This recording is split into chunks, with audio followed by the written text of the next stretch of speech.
So, may nagdidiskusyon sa comment section kung pwede daw ba pagsabayin ang niacinamide serum at saka retinol serum. Ito yung tinutukoy nilang product na niacinamide 10% serum and the retinol serum na 1%. So, meron din another version 2.5%. Did you know guys, nasabay ko tong Frenormulate? Actually, hindi lang yan, pati ito. Tong ceramide because it's meant to be used together. Swak na swak po sila.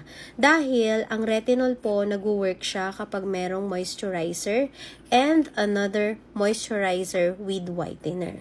Swak to yung formula nila because same manufacturer po ang gumawa ng mga ito. So, paano nga ba ito gamitin? Mag-apply lang po kayo ng niacinamide serum sa gabi and after that, kapag nag-dry na po siya, mag-apply po kayo ng retinol serum.